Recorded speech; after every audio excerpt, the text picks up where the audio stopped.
जादू टोना जैसी चीजें खतरनाक है, लेकिन जब उनका प्रयोग एक बहू के हाथों होता है तो वो कितनी मजेदार हो जाती है, खुद देखिए। रामगढ़ गांव में सुधा रहती थी। सुधा की सास उससे बड़ा काम कराती, तो पति ऐसा जो ना कभी घुमाने ले जाता और ना ही कभी कोई तोहफा लाता।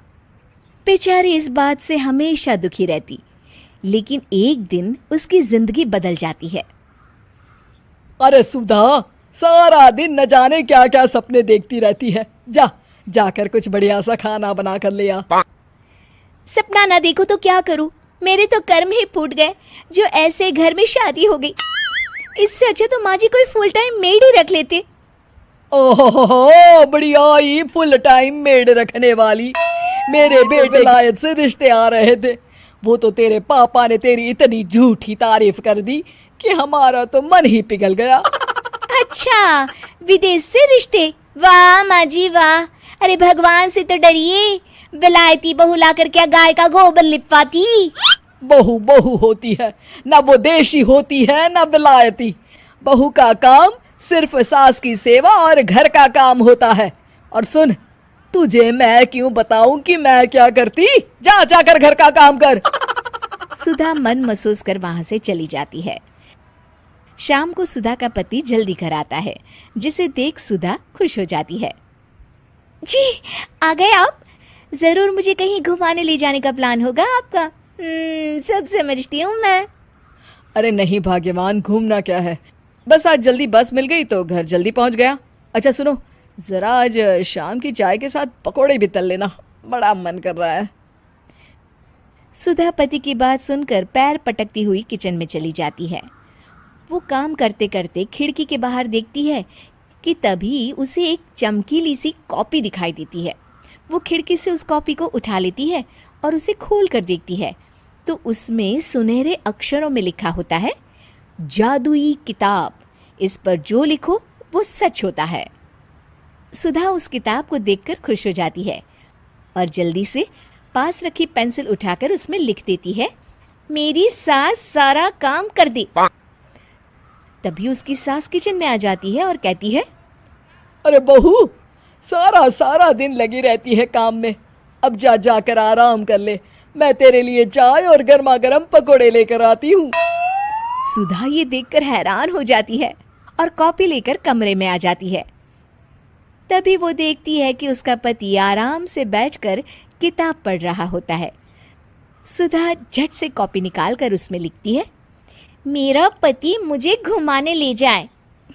बस फिर क्या था, सुधा का पति किताब बगल में रख देता है और उससे कहता है, बहुत दिन हो गए हम कहीं घूमने नहीं गए ना, चलो कल मैं ऑफिस से छुट्टी ले लेता हूँ। सुधा ये सुनकर खुश हो जाती है कि तभी उसकी सास हाथ में चाय पकोड़े लेकर खड़ी हो जाती है। चलो बहू, कुछ खा लो। अरे किस्मत वाले हैं हम जो हमें तू मिली, वरना मेरे बेटे की शादी कहीं तय ही नहीं हो रही थी। कोई लड़की इस घर में शादी नहीं करना चाहती थी। ले बहू, खा ले। अब तो सुधा की बल्ले बल्ले हो गई थी। सुधा की सास और पति बस उसके इशारों पर घूमते। एक दिन सुधा को सास का हार पसंद आ जाता है। वो सास से कहती है, माँ जी कितना खूबसूरत हार है, क्या ये हार आप मुझे दे देंगी? ओए होए, बढ़िया ही, मुझे दे देगी? अरे तेरी माँ ने दिया है ना मुझे, जो मैं तुझे दे दूं? मैं अपने एक भी गहने तुझे कभी नहीं दूंगी।